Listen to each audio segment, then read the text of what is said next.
When Michael Jackson died in 2009, the world mourned. But in a strange reversal of nature, his influence only grew larger. According to Forbes, Michael Jackson has earned over $3.3 billion since his death. In 2024 alone, his estate generated close to $600 million. A judge ruling Michael Jackson's estate can now move forward, selling the King of Pop's vast music catalog worth an estimated $600 million. I do think it's important that we all know about it. Death did not end the legendary pop star's career. In fact, it accelerated it. The machinery of nostalgia, licensing, and global fandom kept running, powered by a voice that could no longer consent. I have in my will that if I die, they can't put no fucking post out.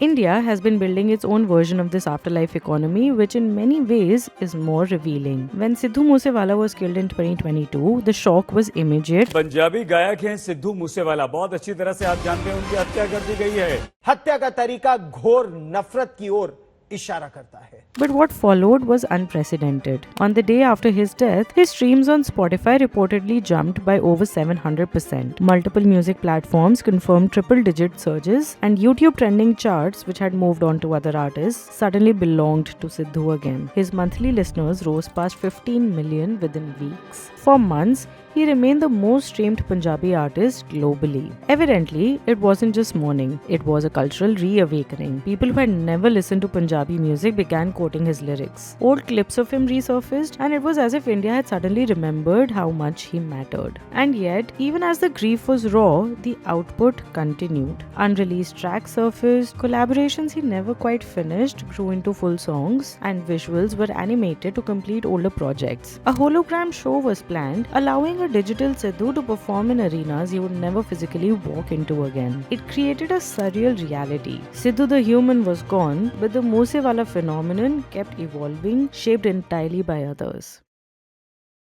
Something similar happened with Zubeen Garg. While alive, he was adored in Assam, but rarely discussed at a national level. After his death, his music began appearing on playlists of people far removed from Assamese culture, and entire timelines turned into his retrospective. For many Indians, this was the first time they understood his magnitude. Niche, genre-defined musicians like Amar Singh Chamkila, long underappreciated by mainstream media, had massive rediscovery curves after their deaths, setting the stage for biopics and documentaries years later. This pattern appears repeatedly across India's cultural history. This is for Nipsey Hussle. When KK passed away, his daily streams reportedly rose significantly. Old interviews, rare recordings, and underrated songs resurfaced, revealing the full scope of his discography. With each loss, the same cycle unfolds. An artist's catalog re-enters the mainstream, and content creation around them spikes. Memories transform into cultural currency, and labels, estates, families, and platforms feel the pull of public demand. Sometimes to honor the artist, and sometimes to meet a market that wasn't present when the artist was alive. The entire process reveals something uncomfortable. What exactly are we doing with an artist's afterlife? You know the vault exists.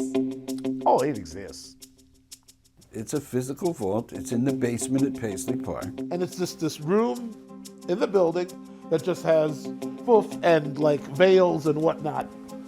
And then there's the door with the combination lock. It is a bank vault. It has like a bank vault's door. It's really, really thick. It may be almost the size of this room, maybe not quite as large, but I mean, and all it is just shelves. Posthumous releases can offer closure or preserve heritage. They can also turn into a continuous drip feed of content the artist never approved. Holograms may celebrate a legacy, but they also flatten human nuance into spectacle. Tribute streams honor an artist, but they also fuel algorithms and revenue models that rarely benefit the creator directly. So perhaps the real challenge for Indian fandom and for the Indian industry is not about how we handle artists after they're gone, but how we value them while they're here. Recognition should not require tragedy, and death should not lead to exploitation.